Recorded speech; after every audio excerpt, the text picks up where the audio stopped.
د لوی او بخښونکي رب په سپېڅلي نامه سلامونه نیکې هیلې مې ومنئ ملګرو. هیله ده چې روغ اوسئ. ملګرو نن ورځ تاسو ته یو پیغام لرم په دغه ویډیو کې، او دغه پیغام هغه چاته ده چې غواړي د انټرنیټ څخه انلاین پیسې وګټي.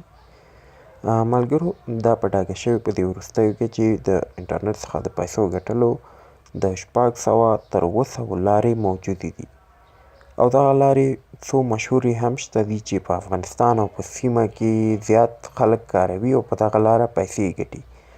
هغه داسې چې انلاین کار کوي او په موبایل کې.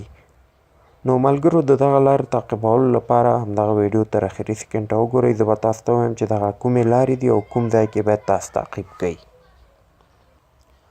ما مخکې هم تاسو ته ویل انټرنیټ څخه د پیسو ګټلو 600 تر 700 لارې موجودې دي، خو څو مشهورې چې په افغانستان او سیمه کې کاریږي یوټیوب دی، فیسبوک دی او همداشانته اپلیکیشن بلاګر. دغه څو مشهورې لارې دي چې افغانستان او سیمه کې ورڅخه خلک پیسې ګټي او په دغه لاره کار کوي. لومړی راځم تاسو ته د یوټیوب په هکله وایم چې یوټیوب څخه څنګه پیسې ګټل کیږي.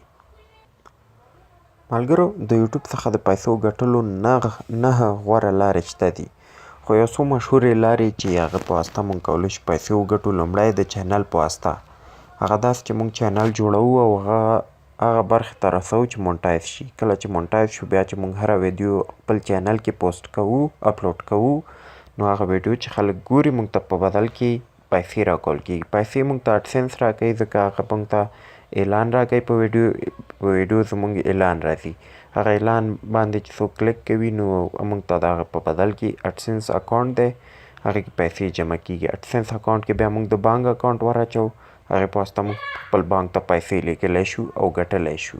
دا د یوټیوب یوه لاره ده چې افغانستان او سیمه کې ترې خلک پیسې ګټي. بله لاره د فیسبوک ده. فیسبوک کې هم همداسې صفحه موږ جوړوو، لایک ورته پوره کوو. دا چې کوم شرایط لري او عملی تاسو ته وښیمه، هغه تاسو ته د دې ویډیو اخر کې وایم چې څه باید وکړئ تر څو عملي دا کار تاسو پیل کړئ. ملګرو فیسبوک کې هم شرطونه دي چې هغه شرطونه موږ پوره کړو، بیا موږ ته فیسبوک اجازه راکوي چې پیسې ګټل ترې شروع کړو. نو هغه شرطونه یو دا دی چې موږ باید صفحه ولرو، 10,000 لایک ولري صفحه، او آخري 2 میاشتو کې موږ پکې ویډیوګانې اپلوډ کړي وي، هغه تر 80,000 کتونکي هغه اخیستې وي هغې ویډیوګانو. دغه 2 شرطونه چې موږ کله پوره کړو نو موږ ته کریټر سټوډیو د فیسبوک یو سټوډیو ده، هغه موږ ته اجازه راکوي تر څو موږ پیسې ګټل شروع کړو هلته. او بیا چې موږ هره ویډیو خپروو هغه باندې به اعلانات راځي، اعلانات باندې به خلک کلیک کوي، موږ ته به پیسې راکول کېږي. بله لاره د بلاګر ده. ملګرو بلاګر ویبسایټ ته وایي. ویبسایټ دی دا موږ جوړوو، په هغه کې به لیکنې کوو. لیکنې مو چې پکې وکړې بیا 6 میاشتې دا وخت لري چې موږ پکې لیکنې وکړو. 6 میاشتې وروسته موږ ته بلاګر اجازه راکوي چې د اډسنس اعلانات موږ په دغه صفحه راوړو. اډسنس اعلانات دي ګوګل اډسنس، چې هغه اعلانات موږ ته په هره برخه کې یوټیوب کې، فیسبوک کې، بلاګر کې راکول کېږي او هغې په واسطه موږ پیسې ګټو. اساسي اډسنس دی.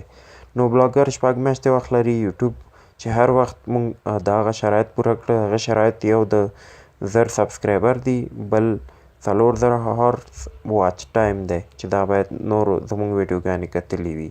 نو دغه 2 شرطونه د یوټیوب دي، د فیسبوک هم ما مخکې تاسو ته ویل، د بلاګر مې هم درته ویل. دغه 3 اساسي کمپنۍ دي چې موږ کولی شو انټرنیټ کې کاروبار وکړو او پیسې ترې وګټو. ملګرو دا چې تاسو عملي غواړئ چې دغه لارې تعقیب کړئ، عملاً په دې کې کار وکړئ، دغه لارې شروع کړئ. د شروع دپاره مه مایوسه کېږئ، زه درته ځای ښیم. زموږ یو بل چینل دی فونورک په نامه، د هغه لینک زه تاسو ته لاندې ډسکرپشن کې ږدم، هغه ته ورشئ، هغلته تاسو ته دغه ټولې لارې عملاً ښودل کېږي. هغه چینل هم سبسکرایب کړئ، زه تاسو ته لینک په همدې ډسکرپشن کې ږدمه.